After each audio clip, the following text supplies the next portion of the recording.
lisons Romains, chapitre 2, versets 17 à 29. Il est écrit: « Toi qui te donnes le nom de juif, qui te repose sur la loi, qui te glorifie de Dieu, qui connaît sa volonté, qui apprécie la différence des choses, étant instruit par la loi, toi qui te flattes d'être le conducteur des aveugles, la lumière de ceux qui sont dans les ténèbres, le docteur des insensés, le maître des ignorants, parce que tu as la loi, tu as dans la loi la règle de la science et de la vérité. Toi donc qui enseignes les autres et tu ne t'enseignes pas toi-même. Toi qui prêches de ne pas dérober, tu dérobes. Toi qui dis de ne pas commettre l'adultère, tu commets l'adultère. Toi qui as en abomination les idoles, tu commets des sacrilèges. Toi qui te fais une gloire de la loi, tu déshonores Dieu par la transgression de la loi, car le nom de Dieu est blasphémé parmi les nations à cause de vous, comme cela est écrit. La circoncision est utile si tu mets en pratique la loi.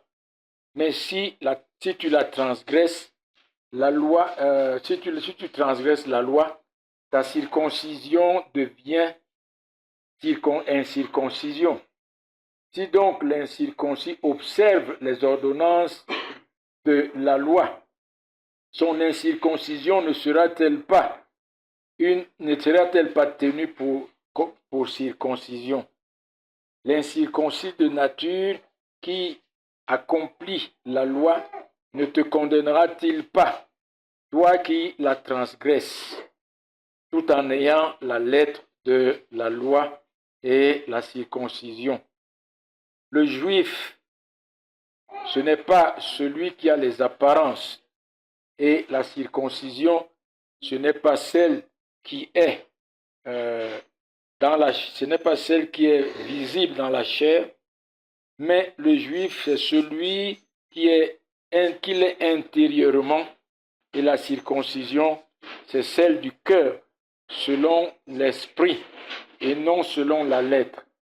La louange de ce juif ne vient pas des hommes, mais de Dieu. Amen. Voilà donc le texte de ce matin. Et comme je disais au départ, dans notre dernier message, nous avons vu que tous sont coupables, juifs comme grecs, tous. Voyez, les juifs se passaient pour être meilleurs, mais dans ce texte, nous avons vu qu'ils ne sont meilleurs en rien. Et même dans le texte que nous venons de lire, Romains 2, 17 à 29, nous voyons que l'apôtre Paul les met à nu pour leur montrer en réalité qu'ils ne sont pas meilleurs que les païens, comme ils pensaient être meilleurs que les païens. Et le titre du message de ce matin, c'est « Le vrai juif ».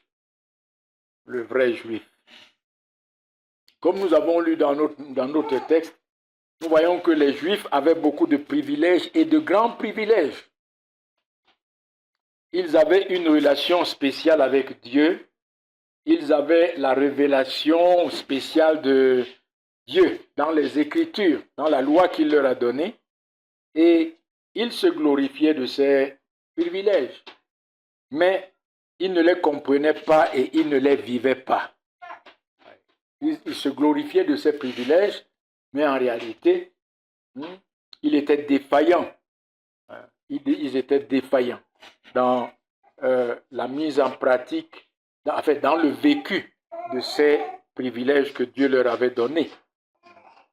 Et le but même d'ailleurs de tous ces privilèges était de tourner leur regard, les regards du peuple, vers celui qui devait venir. Voyant leur insuffisance à eux de plaire à Dieu, même avec tous ces privilèges que Dieu leur a donnés, le but était que ces hommes puissent tourner leur regard vers celui que Dieu avait promis, le Messie qui devait venir pour les sauver, malheureusement. Mais ici, l'apôtre Paul parle plus particulièrement aux Juifs religieux. Aux Juifs religieux. Vous voyez ces hommes qui avaient une apparence de piété, une apparence d'enfant de Dieu, mais au fond, qui ne l'était pas. Et il y a beaucoup d'apparence aujourd'hui.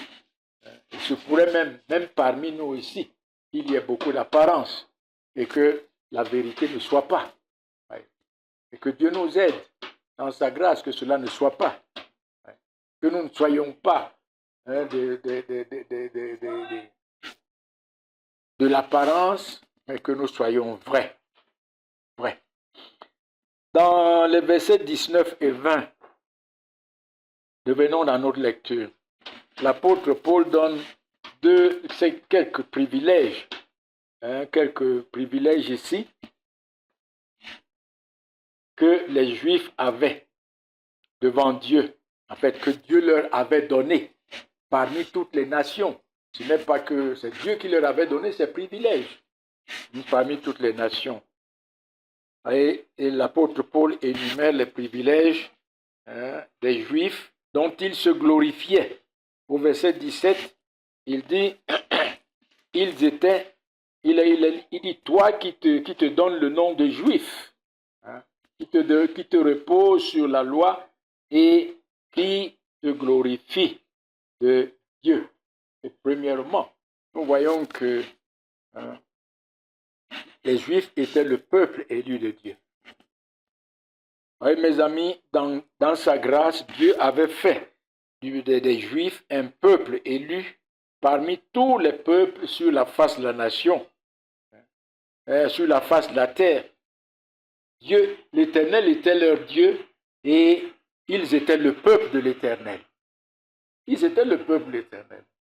C'est ce que nous pouvons lire, c'est ce que Moïse leur dit dans Deutéronome chapitre 7.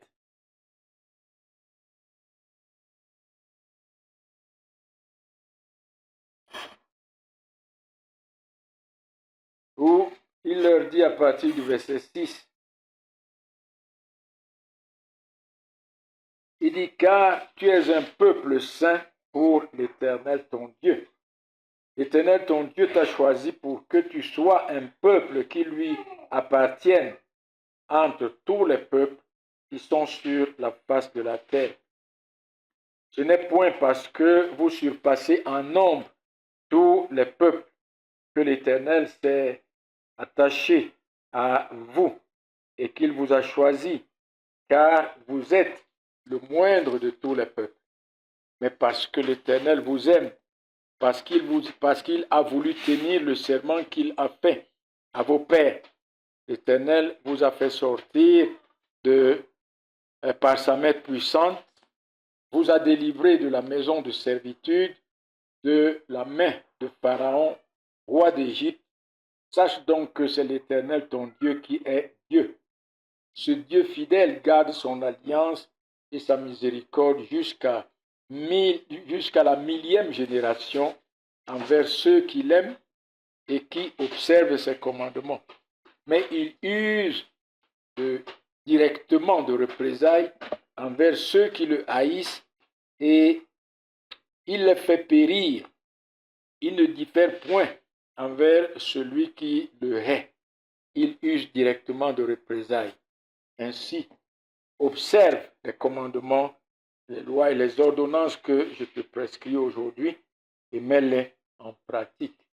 Par la bouche de Moïse, le Saint-Esprit nous montre ici que dans l'Ancien Testament, le peuple juif était le peuple élu de Dieu, un peuple mis à part pour Dieu, un peuple choisi par Dieu pour appartenir à Dieu parmi tous les peuples qui étaient sur la surface de la terre.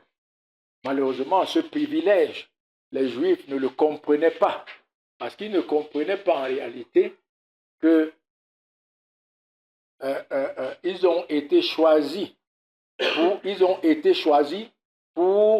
comme symbole, n'est-ce pas, de ce peuple de Dieu qui est composé de toute tribu, de toute nation, de tout peuple et de toute langue, hein, que le Seigneur Jésus-Christ viendrait pour racheter pour son Père. Ils ont cru que c'est eux qui sont véritablement ce peuple de Dieu et que tous les autres peuples sur la surface de la terre, hein, étaient rejetés par Dieu et que eux seuls devraient être sauvés. Et c'est pour cela qu'ils méprisaient tous les autres peuples, pensant que c'est eux seuls qui sont le peuple de Dieu. Ils ne comprenaient pas en réalité que eux, ils servaient comme image, ils servaient comme symbole, ils servaient comme l'ombre du peuple de Dieu, ce peuple que Dieu a élu depuis avant la fondation du monde en Jésus-Christ. Et lorsque Moïse parle ici, il parle certes aux Juifs, mais il parle à ce peuple que Dieu a élu depuis avant la fondation du monde en Jésus-Christ. À nous qui sommes là. À nous qui sommes là. Aujourd'hui, nous ne sommes pas un symbole. Comme le peuple juif était un symbole. Nous ne sommes pas une image, nous ne sommes pas une représentation, nous ne sommes pas une ombre. Mais en réalité, est-ce que nous sommes véritablement juifs? Est-ce que nous sommes véritablement ce peuple? De cœur, pas de bouche, pas d'apparence. Pas d'apparence. Vous voyez, parce que le plus souvent, nous pouvons penser que ceux qui ne sont pas attachés à l'évangile ils sont pas enfants de Dieu. Et oubliant, ou bien sans savoir et oubliant que parmi nous-mêmes qui sommes attachés à l'évangile, beaucoup ne sont pas enfants de Dieu. Vous voyez, rien ne peut nous servir d'être attachés à l'évangile fidèlement prêché. Mais c'est l'œuvre, la grâce de Dieu dans le cœur qui fait la différence. C'est l'œuvre, la grâce de Dieu dans le cœur qui fait la différence. Et gardons-nous, n'est-ce pas, de penser que les autres ils ne sont rien et que c'est nous qui sommes quelque chose. Voyez, nous glorifiant de cela, mais ne prenant pas garde de savoir si véritablement nous sommes sauvés. C'est pourquoi l'apôtre Paul disait, examinez-vous vous-même si vous êtes dans la foi. Et il le disait à qui? Il le disait aux hommes qui étaient dans la foi. Examinez-vous vous-même si vous êtes dans la foi. Vous voyez, comme l'apôtre Paul dit ici, toi qui te donnes le nom de juif, voilà. Ça veut dire que c'est des hommes qui se glorifiaient d'être juifs, mais en réalité, qui intérieurement pour beaucoup ne l'étaient pas. Mais ils étaient juifs selon qu'ils sont nés d'Abraham, ils étaient juifs selon qu'ils étaient le peuple, n'est-ce pas, le peuple que Dieu avait choisi. Mais ils étaient juifs d'apparence et non pas de cœur. Et que le Seigneur nous garde. Que le Seigneur nous garde afin que cela ne soit pas ici. Nous qui nous réclamons ici à Bafoussam d'être véritablement attachés à Christ, au Christ crucifié. Que cela ne soit pas de bouche, que cela soit de cœur. Amen. Donc, voilà le premier privilège que ces hommes avaient. Et ils s'en glorifiaient, mais malheureusement, ils n'étaient vraiment pas ceux dont ils se glorifiaient. Pour beaucoup, ils n'étaient pas ceux dont ils se glorifiaient. Et que le Seigneur nous épargne, n'est-ce pas, de nous glorifier du Christ crucifié que nous entendons, que nous prêchons, et de ne pas être attachés de cœur à Christ crucifié. Un deuxième privilège, dans le verset 17 toujours, il dit, qui te repose sur la loi qui te glorifie de Dieu. Dans le verset 18, nous voyons que Dieu leur avait donné sa loi. Voilà le privilège qu'ils avaient parmi tous les autres, toutes les autres nations. Dieu avait laissé toutes les autres nations adorer les idoles. Mais il avait donné sa loi à Israël, dans laquelle il s'était révélé à Israël, afin que Israël connaisse sa volonté et que Israël soit distingué de tous les autres peuples sur la face de la terre. Et nous pouvons aussi le lire dans Deutéronome 4. Vous voyez, dans Deutéronome 4, versets 5 à 8, il est écrit: Voici, je vous ai enseigné des lois et des ordonnances comme l'Éternel mon Dieu me l'a commandé, afin que vous les mettiez en pratique dans le pays dont vous allez prendre possession. Vous les observerez et vous les mettrez en pratique, car ce sera là votre sagesse et votre intelligence aux yeux des peuples qui entendront parler de toutes ces lois et qui diront: cette grande nation est un peuple absolument sage et intelligent. Quelle est en effet la grande nation qui est des dieux aussi proches que l'Éternel notre Dieu l'est de nous, toutes les fois que nous l'invoquons?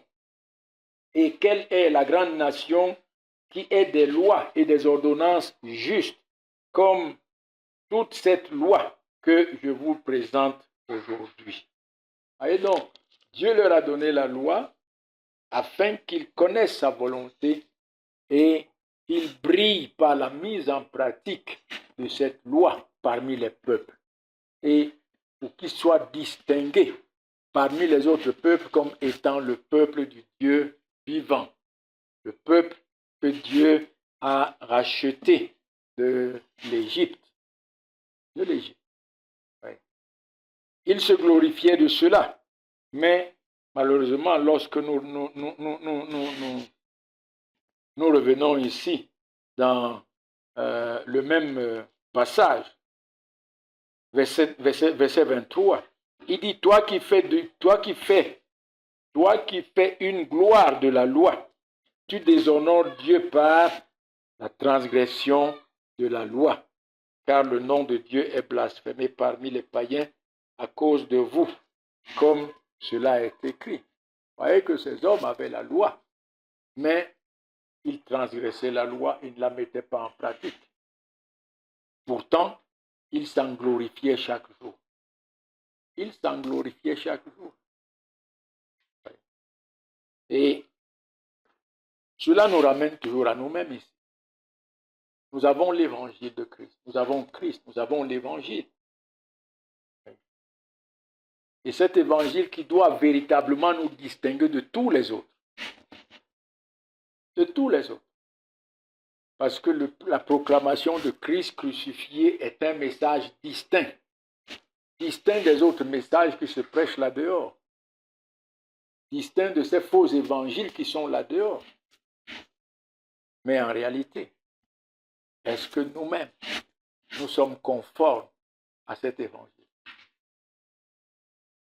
Cet évangile que nous écoutons, cet évangile que nous prêchons, nous allons encore en parler. Est-ce que nous-mêmes, nous sommes en accord? Est-ce que nous honorons ce message que nous prêchons?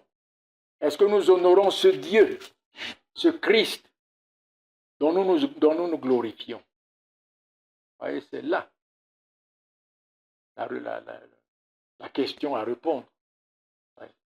Et ces Juifs étaient beaucoup reconnus par leur gloire, c'est-à-dire par la manière dont ils se glorifiaient, d'avoir la loi, une loi qui les rendait intelligents, une loi qui les rendait sages. Malheureusement, ils étaient sages aux yeux des hommes, ils étaient intelligents, ils se passaient pour des intelligents aux yeux des hommes, ils se passaient pour des intelligents, pour des sages aux yeux des hommes, mais ils n'étaient pas sages aux yeux de Dieu, il n'était pas intelligent aux yeux de Dieu. Il n'était pas sage. Et, voyez mes amis, nous ne pouvons pas, nous pouvons, en écoutant ceci, nous pouvons dire, ouais, c'est des hommes de l'Ancien Testament, nous, ça ne nous regarde pas maintenant, c'était des Juifs, c'était la loi. Mais, vous voyez, c'est la même chose. C'est la même chose. La même chose. Cette loi leur a été donnée pour honorer Dieu. Et le Seigneur Jésus-Christ est ce Dieu, notre grand Dieu que nous devons honorer à travers l'évangile qu'il nous a donné et à travers notre vie de chaque jour.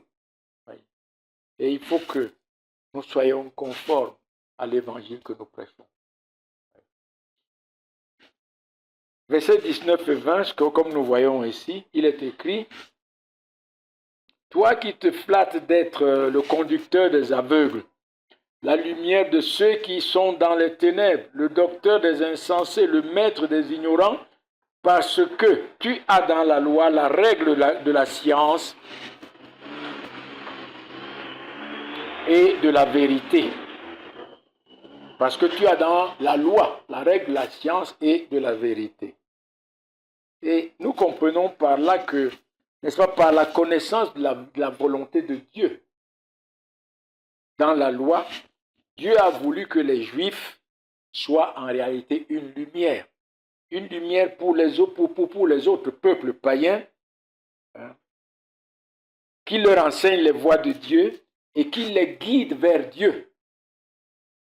Qu'ils soient leurs conducteurs, hein, les gens qui les conduisant vers Dieu, hein, et tout en leur enseignant la loi de Dieu, hein, selon qu'il est écrit dans le psaume 19 par rapport à la loi. Disons le psaume 119.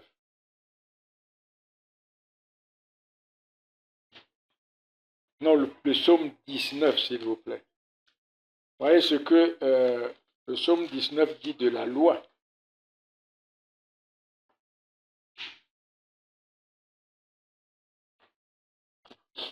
Verset 8, il dit la loi de l'Éternel est parfaite et restaure l'âme. Voyez, si ces hommes avaient été attachés eux-mêmes à la loi, leur âme serait restaurée et ils auraient pu être, n'est-ce pas, ses conducteurs, ils auraient pu être ses enseignants, ils auraient pu être ses guides qui auraient pu amener les autres peuples à la restauration de leur âme. Ouais. La loi de l'Éternel nous révèle le Seigneur et Sauveur Jésus-Christ. C'est lui qui, par sa grâce, est venu porter notre péché. Il en a payé le prix. Et il a satisfait à la justice de Dieu afin que notre âme soit restaurée. Nous étions morts dans le péché. Et il nous a rendus à la vie. Nous étions morts dans le péché et nous sommes ressuscités avec lui. Il nous a ressuscités, n'est-ce pas, des morts, par son sang qui a coulé sur la croix. Il dit, le témoignage de l'Éternel est véritable, il rend sage l'ignorant. Et nous savons combien est-ce qu'aujourd'hui, à travers l'Évangile, nous avons acquis la sagesse. Cette sagesse de connaître Dieu, cette sagesse de connaître Christ, cette sagesse de connaître comment est-ce que nous sommes sauvés en Jésus-Christ, cette sagesse de connaître qui nous sommes nous-mêmes d'abord. Des êtres dépravés, corrompus, incapables de faire quoi que ce soit. Et connaître la sagesse de Dieu en Jésus-Christ pour le salut de nos âmes. Sinon, connaître que Christ est la sagesse de Dieu pour le salut de nos âmes. Et, mes amis, le verset 9, il dit, les ordonnances de l'Éternel sont droites, elles réjouissent le cœur. Les commandements de l'Éternel sont purs, ils éclairent les yeux. Voilà ce que nous avons bénéficié de l'Évangile. L'Évangile a éclairé nos yeux. Aujourd'hui, nous voyons qui est Dieu. Nous voyons qui est Christ. Nous nous voyons nous-mêmes. Et nous pouvons faire la distinction entre le bien et le mal, entre le faux et le vrai, entre le mensonge et la vérité. Et c'est parce que nos yeux ont été éclairés, nos yeux de l'intérieur, pas nos yeux physiques. Parce que nos yeux de l'intérieur ont été éclairés, que nous sommes attachés à la vérité et non pas au mensonge. Et ainsi donc le peuple d'Israël, le peuple juif, devait être en réalité pour les autres peuples alentours cette lumière qui devait les éclairer, qui devait être leur conducteur, mais malheureusement, il ne l'était pas, quoi qu'il s'en glorifiait. Il se glorifiait d'être conducteur des autres. Il se glorifiait d'être une lumière pour les autres. Il se glorifiait d'être des guides.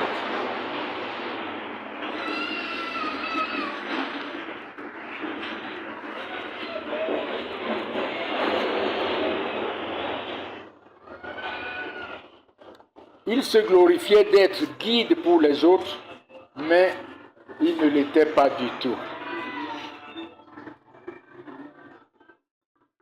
Il ne l'était pas du tout. Et l'évangile que nous avons reçu, mes amis,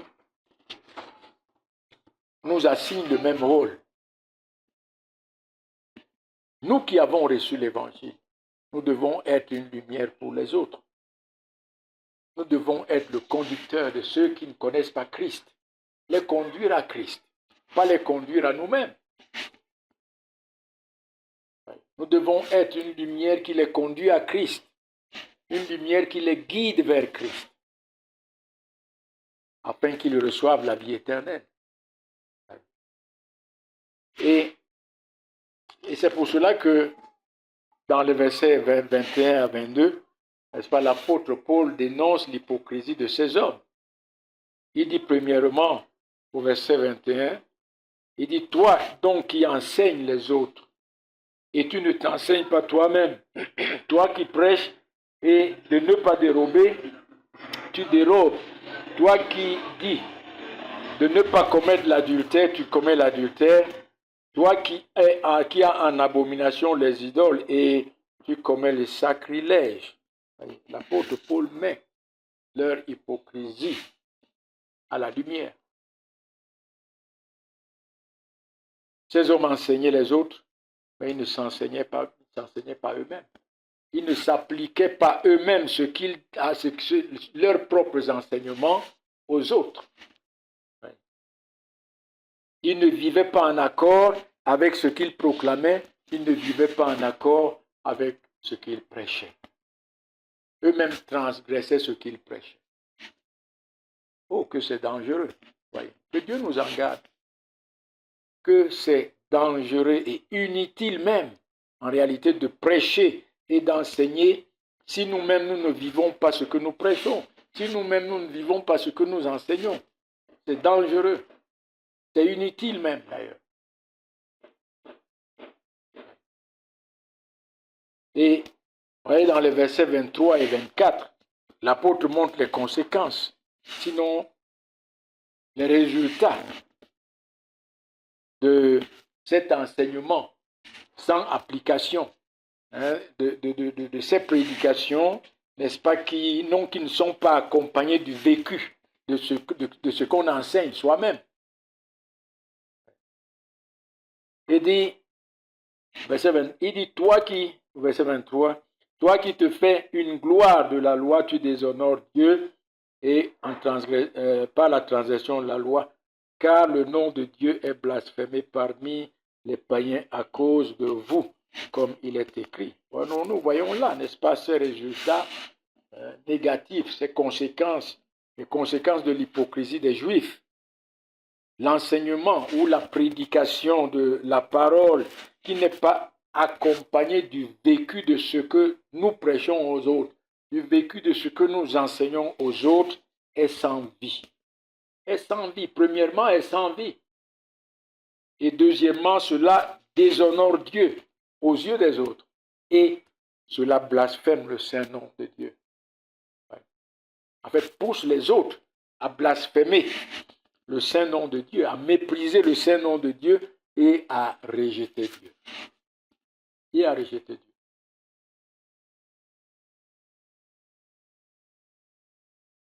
Comment ferons-nous pour que les hommes nous croient? Comment ferons-nous pour que les hommes nous suivent? Comment ferons-nous pour que, même si les hommes ne nous croient pas, même si les hommes ne nous suivent pas, mais qu'ils sachent et qu'ils nous voient, hein, qu'ils sachent et qu'ils témoignent en nous écoutant et en nous observant que ces hommes sont de véritables serviteurs de Dieu.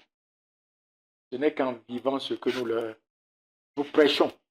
En vivant ce que nous prêchons, moi le premier, en appliquant l'évangile à ma propre vie, c'est-à-dire en me conformant, en m'accordant avec ce que je prêche. Sinon, vous serez les premiers à me rejeter. Vous serez les premiers à me... à me rejeter, comme je suis en train de dire. Et comment vous qui écoutez ce que je prêche, jour après jour, dans les études bibliques, tous les dimanches, tout ce que nous enseignons, comment est-ce que ceux qui vous observent, votre environnement, doit-il être convaincu que vous êtes véritablement serviteur de Dieu? C'est lorsque nous vivons ce que nous prêchons. C'est lorsque nous vivons ce que nous écoutons.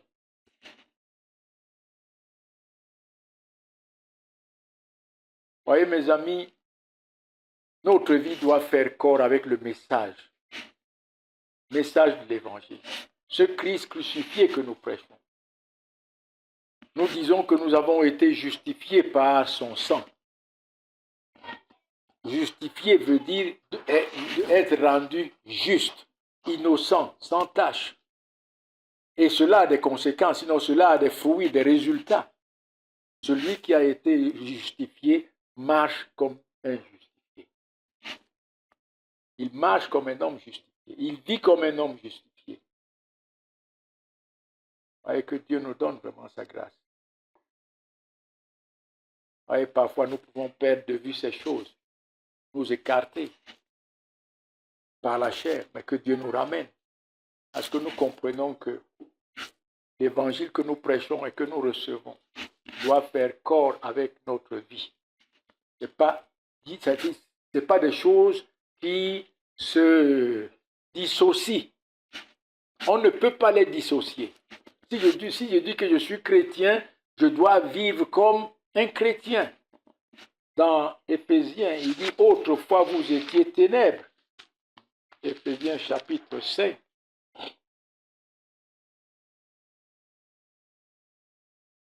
Éphésiens chapitre 5, verset 8. Il dit « Autrefois vous étiez ténèbres, et maintenant vous êtes lumière dans le Seigneur. Marchez comme des enfants de lumière. »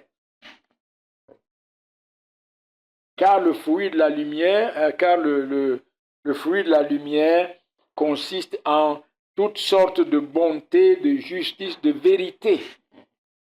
Examinez ce qui est agréable au Seigneur et ne prenez point part aux œuvres infructueuses des ténèbres, mais condamnez-les.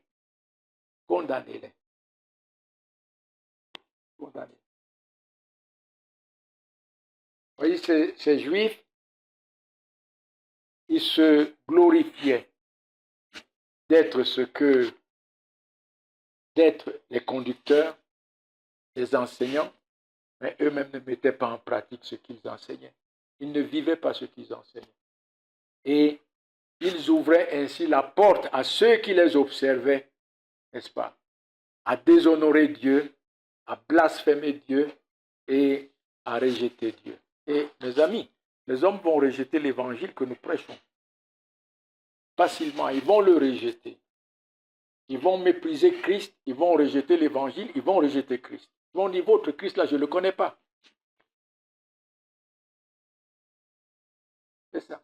Tout simplement en nous observant. En nous observant. Quelqu'un a dit le plus souvent, nous prêchons la parole aux hommes, mais c'est notre vie qui les convainc. Ouais. En réalité, ce n'est pas notre vie qui les convainc, c'est le Saint-Esprit qui les convainc. Mais le Saint-Esprit utilise en même temps la parole que nous les prêchons et notre vie pour les convaincre. Pour les convaincre. C'est pourquoi dans 1 Pierre, je pense, chapitre 2,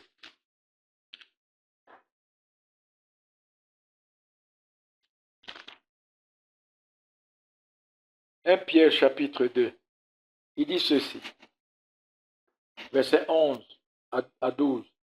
Il dit, bien-aimés, je vous exhorte comme des étrangers et voyageurs sur la terre à vous abstenir des convoitises charnelles qui font la guerre à l'âme.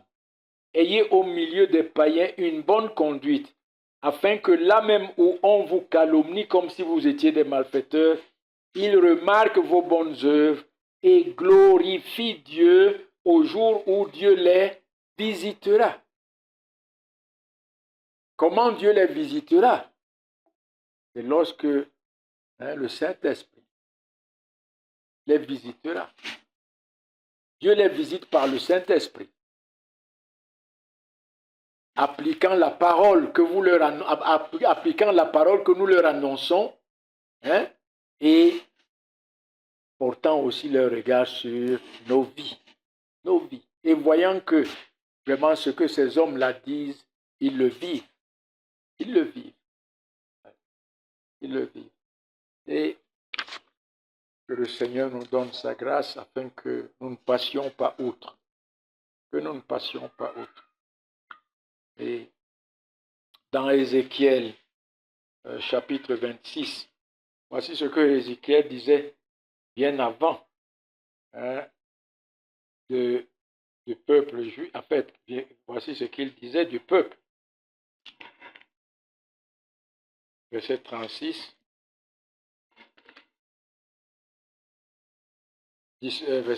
Chapitre 36, verset 19 à 20.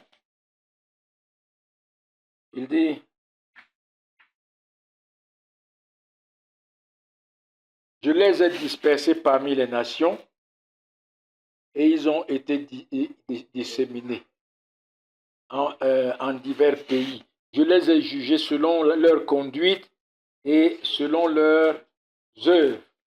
Ils sont arrivés chez les nations où ils allaient et ils ont profané mon nom, en sorte qu'on disait d'eux, c'est le peuple de l'Éternel, c'est son pays, c'est de son pays qu'ils sont sortis. Et j'ai voulu sauver l'honneur de mon saint nom, que profanait la maison d'Israël parmi les nations où elles sont allées. En réalité, c'est ainsi que Dieu préserve. Il y a ici un enseignement qui est très profond.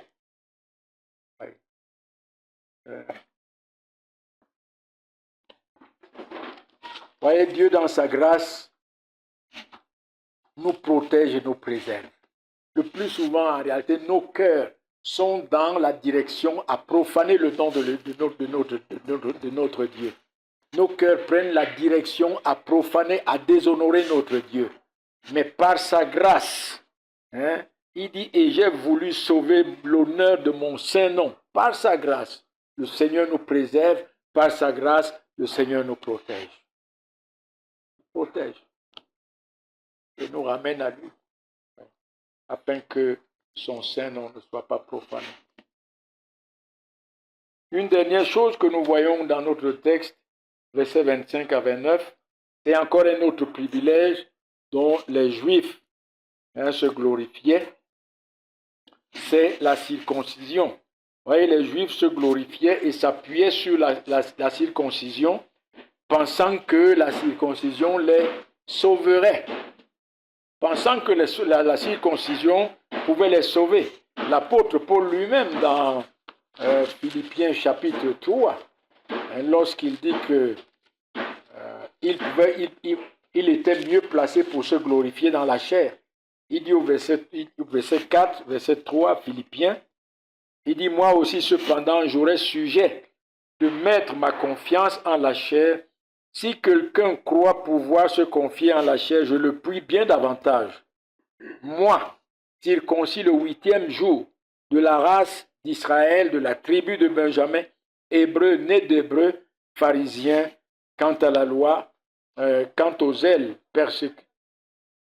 quant à la loi pharisien, quant aux ailes persécuteurs de l'Église, irréprochable à l'égard de la justice de la loi. Vous voyez, l'apôtre Paul lui-même, il s'appuyait sur sa circoncision pour se faire un espoir de salut. Mais en fait, la circoncision n'était que le signe de l'alliance que Dieu avait faite avec Abraham et avec son peuple. Ouais. Nous pouvons le lire dans Genèse chapitre 17. Et c'était un signe qui devait différencier, qui devait mettre à part le peuple juif, le peuple d'Israël, qui devait les distinguer des autres peuples qui étaient des incirconcis.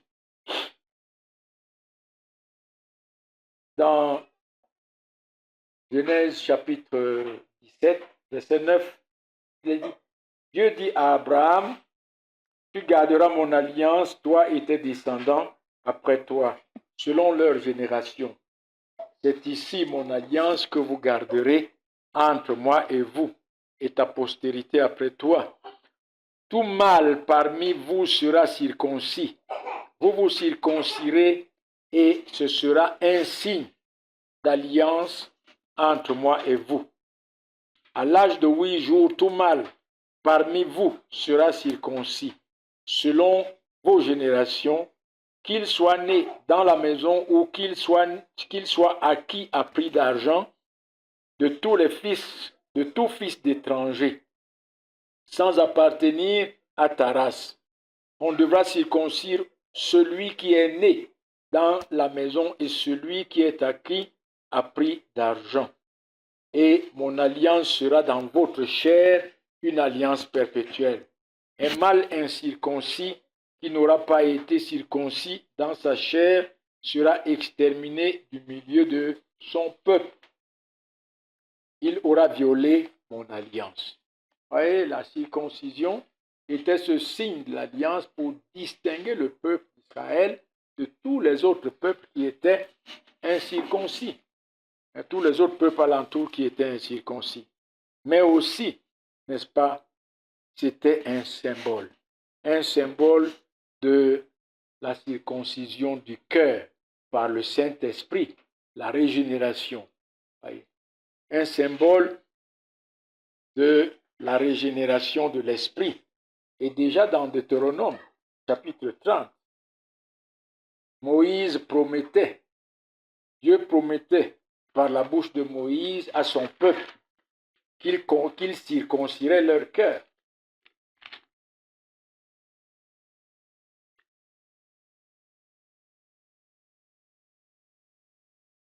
Verset 6, d'abord verset 4. Il dit, quand tu seras exilé, Deutéronome 30, verset 4, quand tu seras exilé à l'autre extrémité du ciel, l'Éternel ton Dieu te rassemblera de là, et c'est là qu'il ira te chercher. L'Éternel ton Dieu te ramènera dans le pays que possédaient tes pères, et tu le posséderas. Et il te fera du bien et te rendra plus nombreux que tes pères. L'Éternel ton Dieu circoncira ton cœur et le cœur de ta postérité, et tu aimeras l'Éternel ton Dieu de tout ton cœur et de toute ton âme, afin que tu vives. Amen. Et ça, cette promesse a été faite à Israël, mais cette promesse concerne l'Église. Concerne l'Église. Par le péché, n'est-ce pas, nous venons de divers horizons. Nous sommes de toute tribu, de toute nation, de tout peuple. Mais l'Éternel nous a rassemblés en son Fils Jésus-Christ. Et la Bible dit quoi? Dans la Bible, le Seigneur Jésus-Christ dit quoi? Il est venu chercher ce qui était, il est venu chercher et sauver ce qui était perdu. Les élus de Dieu, perdus dans toute tribu, toute nation, tout peuple, et il les a rassemblés en lui par le sang de sa croix. Il leur a donné un nouveau cœur. Un cœur qui aime Dieu, un cœur qui sert Dieu, un cœur qui se réjouit en Dieu, un cœur qui glorifie Dieu, un cœur qui l'adore, qui adore Dieu. Donc, et l'apôtre Paul, n'est-ce pas, lisons ici, revenons dans notre texte, parce que nous n'avons même pas lu le texte. Verset 25 à 27, la circoncision est utile pour, si tu mets en pratique la loi, mais si tu transgresses la loi, ta circoncision devient incirconcision. Si donc l'incirconcis observe les ordonnances de la loi, la circoncision de la loi, son incirconcision ne serait-elle pas tenue pour circoncision? L'incirconcision de nature, l'incirconcis de nature qui accomplit la loi ne te condamnera-t-il pas, toi qui transgresses tout en ayant, toi qui transgresses tout en ayant la lettre de la loi et la circoncision. Le juif, ce n'est pas celui qui a les apparences, et la circoncision, ce n'est pas celle qui est visible dans la chair, mais le juif, c'est celui qui l'est intérieurement, et la circoncision, c'est celle du cœur, selon l'esprit et non selon la lettre. Et l'apôtre Paul nous montre premièrement dans ce verset que la circoncision ne sauve personne.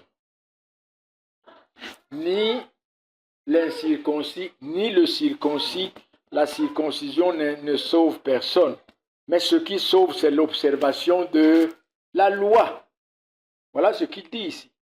Il dit ce qui sauve, c'est l'observation de la loi. Or, ce que nous savons, la loi n'a pas été donnée pour sauver quiconque, mais elle a été donnée pour révéler la sainteté de Dieu, révéler le péché, la corruption de l'homme, l'incapacité de l'homme à faire quoi que ce soit pour plaire à Dieu et tourner les regards vers la grâce de Dieu en Jésus-Christ. Voilà pourquoi la loi a été donnée.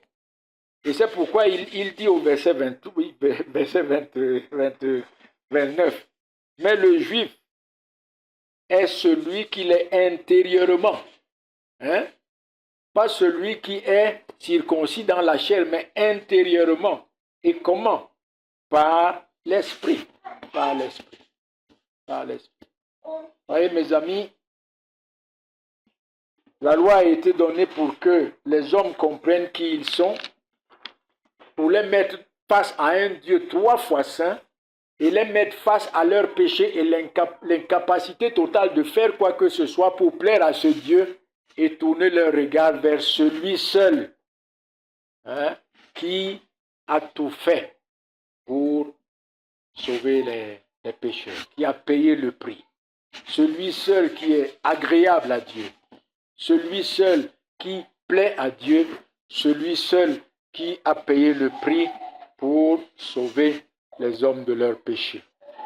Et c'est ce que nous lisons même ici dans Romains 3, où nous sommes. Parce que nous sommes en train de prêcher dans Romains 2. Mais dans Romains 3, il dit ceci à partir du verset 19. Il dit, or, nous savons que tout ce que dit la loi, elle le dit à ceux qui sont sous la loi, afin que toute bouche soit fermée et que tout le monde soit reconnu coupable devant Dieu. Car personne ne sera justifié devant lui par les œuvres de la loi, puisque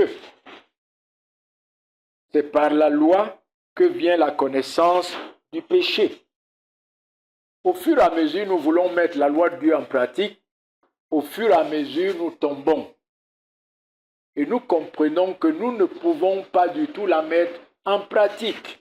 Nous comprenons la profondeur du péché. En fait, la profondeur de notre nature pécheresse.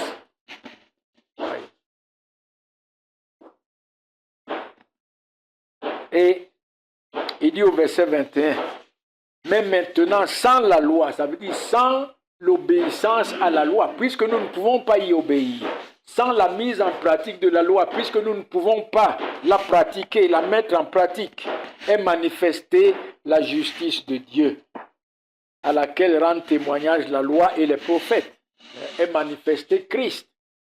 C'est de lui que Moïse parle et c'est de lui que les prophètes ont parlé.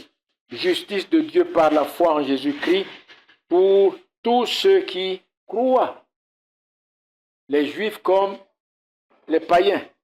Il n'y a point de distinction, car tous ont péché et sont privés de la gloire de Dieu. Et ils sont gratuitement justifiés par sa grâce, par le moyen de la rédemption qui est en Jésus-Christ. Vous voyez, mes amis, c'est ça le rôle de la loi. Nous mettre face à ce Dieu 3 fois saint, à ce Dieu juste que nous ne pouvons pas satisfaire et tourner nos regards vers celui qui a satisfait, notre Seigneur Jésus-Christ, qui est venu nous manifester la grâce de Dieu par sa mort sur la croix et par le prix de nos péchés qu'il a payé par son sang pour nous donner la vie éternelle. Et c'est pourquoi il dit ici le vrai juif, ce n'est pas celui qui a les apparences, mais le vrai juif, c'est celui qui l'est intérieurement. Vous voyez, c'est ces hommes, ces femmes, sauvés par le sang de Christ et régénérés par l'Esprit de Christ. Dans Romains 5, il est écrit, à partir du verset 20, d'abord revenons au verset 18. Il dit ainsi donc, comme par une seule offense, la condamnation a atteint tous les hommes.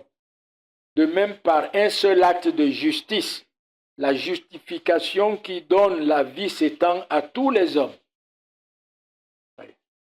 Car comme par la désobéissance d'un seul, beaucoup ont été rendus pécheurs. De même par l'obéissance d'un seul, beaucoup seront rendus justes. Voyez mes amis, c'est là que réside notre salut. C'est là que réside notre salut. Et c'est ça l'œuvre que le Seigneur Jésus-Christ est venu faire dans ce monde. Vous voyez, obéir parfaitement à la loi de Dieu par sa vie juste et s'offrir en sacrifice pour l'expiation, d'abord pour payer le prix du péché de son peuple et pour l'expiation du péché de son peuple, afin que la justification et la vie éternelle soient données à son peuple. Et il dit maintenant au verset 20, « Or la loi a intervenu pour que l'offense abondât, pour que l'offense abonde. Mais là où le péché a abondé, la grâce de Dieu a surabondé. » Voyez, là où notre péché a abondé, de manière que nous étions incapables de donner quoi que ce soit et de faire quoi que ce soit pour plaire à Dieu, la grâce de Dieu en Jésus-Christ a surabondé.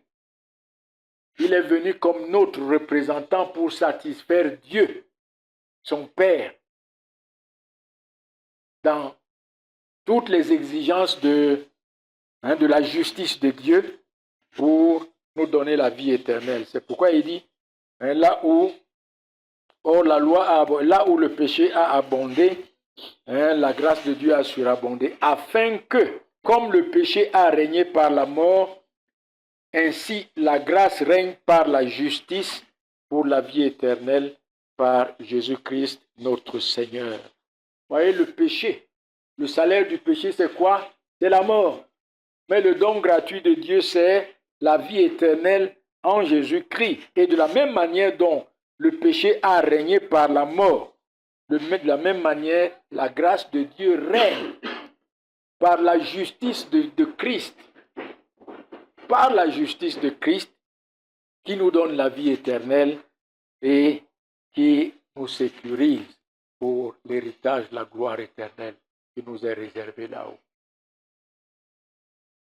Voyez mes amis, c'est l'œuvre que Christ a fait, c'est sa justice qui nous donne la vie éternelle. Nous ne pouvons rien apporter. Nous ne pouvons rien faire, nous ne pouvons rien donner. Mais c'est la justice de Christ. Voyez, ainsi donc le vrai juif, ce n'est pas celui qui est circoncis dans la chair, ou bien selon la chair, mais c'est celui dont le cœur est régénéré par le sang de Christ et par l'œuvre efficace du Saint-Esprit. C'est pourquoi dans Colossiens, nous lisons simplement ces 3 versets. Lisons-les. Dans Colossiens chapitre 2, il dit, verset 11,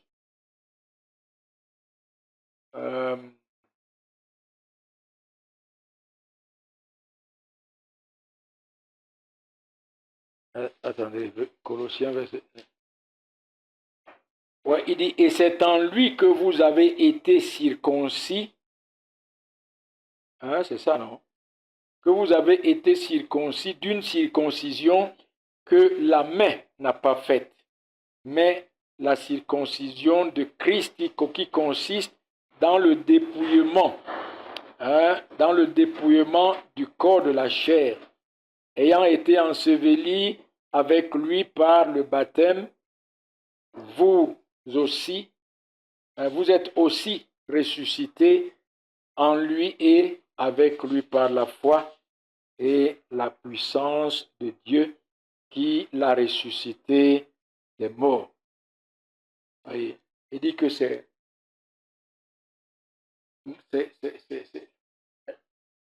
le vrai juif, voilà, c'est ça. Le vrai juif, c'est celui qui est circoncis par l'œuvre efficace de Christ, accomplie sur la croix, et non pas la circoncision de la chair, mais par l'œuvre efficace de Christ accomplie sur la croix, qui nous a délivrés de tout péché, de la puissance du péché, qui nous a délivrés de la pratique du péché, qui nous a délivrés de la chair, et par sa mort, nous étions morts avec lui, ensevelis avec lui et ressuscités avec lui. Et dans Galates chapitre 6, l'apôtre Paul dit ceci. Dans Galates chapitre 6, à partir du verset 14, l'apôtre Paul dit, « Pour ce qui me concerne, loin de moi la pensée de me glorifier d'autre chose que de la croix de notre Seigneur Jésus, par qui le monde est crucifié pour moi, comme je le suis pour le monde. Car ce n'est rien d'être circoncis ou incirconcis. Ce qui est quelque chose, c'est d'être une nouvelle création. »